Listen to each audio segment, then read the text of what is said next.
gotta tell you, it's not every high school graduating class that has a television star and actor come to speak to them, but that's exactly what we have today. Our commencement speaker today is Zach Gilford.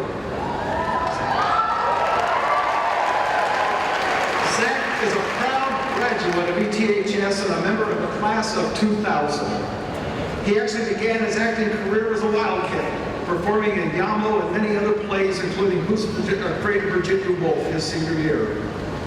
And after graduating from ETHS, he went on to attend Northwestern University, holding roles in ETHS and the Literary Project, and majoring in education and theater. After earning his college degree in 2004, Zach moved to New York to pursue a professional acting career.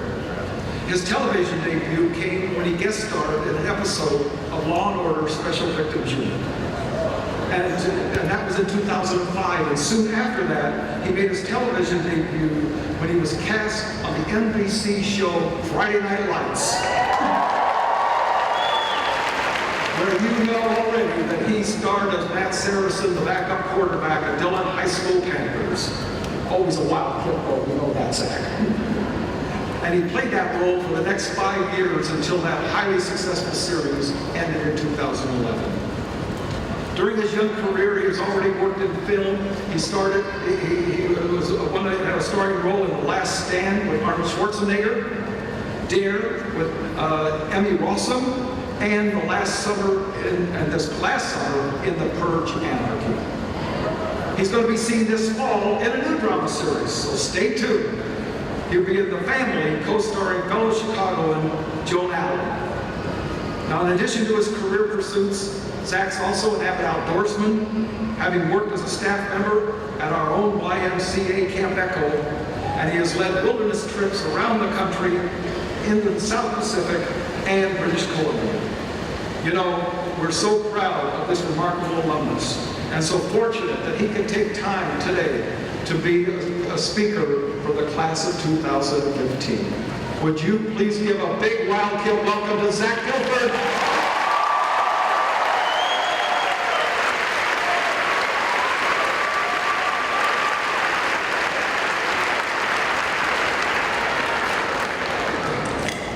Thanks.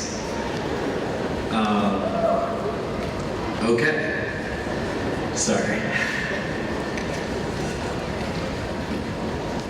First of all, congratulations to all of you, and to your parents, and to your teachers, and to anyone else who played a role in helping you get to this point today. As excited or bored as you may be right now, just take a quick moment and be genuinely proud of yourself.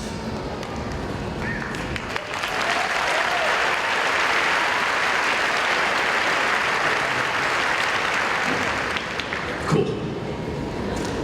So, just like most of my work in high school, I kind of pushed this to the last minute. So I hope your expectations aren't too high, because I finished at like 3 in the morning today. I've always believed that someone has already said it best, so start with a quote.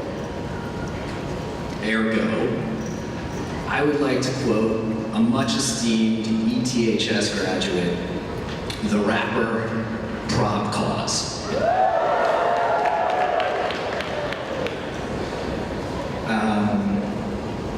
From his song, You're from Evanston. We got our own vocab, it's just the way that we speak. The most common used term I probably use is tweak. If you live by the lake or you eat at Steak and Shake, you're from Evanston. You're from Evanston. If your dad's a CEO or he works at GGO's, you're from Evanston. You're from Evanston. So when people ask me where I'm from, I instantly tell them Chicago. Because it sounds a lot cooler than a suburb outside of Chicago. But after that, people always ask me, oh really, what part? Because as you grow older and leave Evanston, you'll learn that apparently everyone in the world either knows all the different areas of Chicago, or they like to pretend that they do. So then I'm caught, and I have to say, well, I'm actually from Evanston. It's the first suburb north of Chicago. It's like literally across the street. I mean, you're on the south side of Howard, you're in Chicago, but you just cross to the north and you're in Evanston, so, you know, whatever.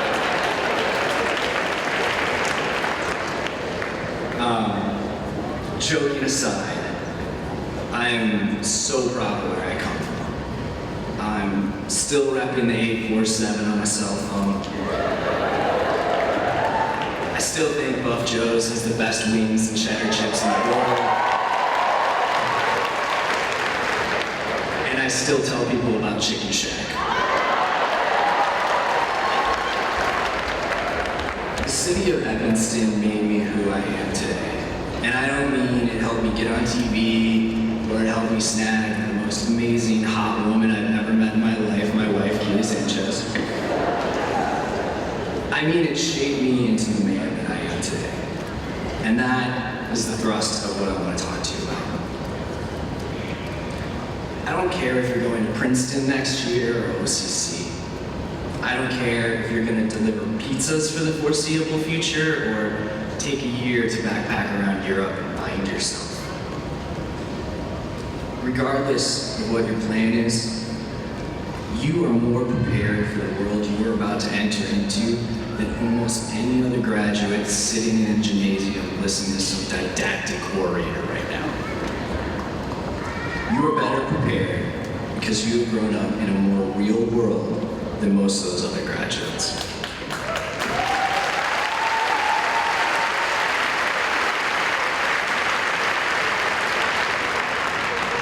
The place you come from is diverse. And as you will come to learn, that is rare. We all know what the student body looks like over at New Trier, and it is boring. And most other high schools across the nation are some version of that. They are a vast majority of one group of people.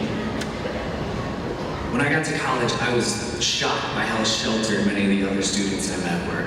One literally commented that they had never seen a Jewish person before. Just a quick question. How do you know when you have seen a Jewish person? And since college, I have lived and worked everywhere from Texas to New York City, from Iceland to the Dominican Republic, and all these places were filled with just wonderful, kind people. I don't care if you are Jewish. I don't care if you are Muslim. I don't care if you are gay. I don't care if you are black, white, yellow, brown, blue, fuchsia, whatever. I don't care about what you are. I care about who you are.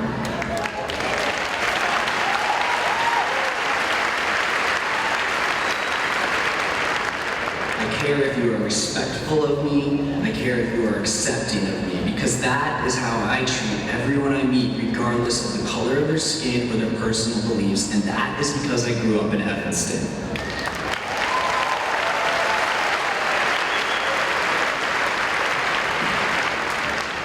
That is because since I was in kindergarten at Lincolnwood School, I was surrounded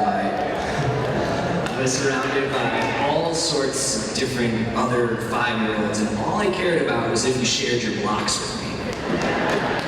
If you did that, you were cool in my eyes. And through that experience, I learned that black people, white people, Latin people, Asian people, gay people, Muslim people, Christian people, atheist people, they all share their blocks. There is no race or culture that deserves a blanket label of non-block sharers. Someone's beliefs or culture does not define who they are as a person, and we know that because we grew up in Evanston.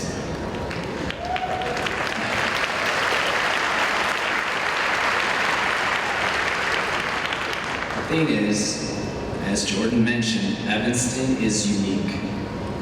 And not just because we use words like tweak, but because every day we interact with people so different from ourselves that these terrible stereotypes we see in the world are disproved.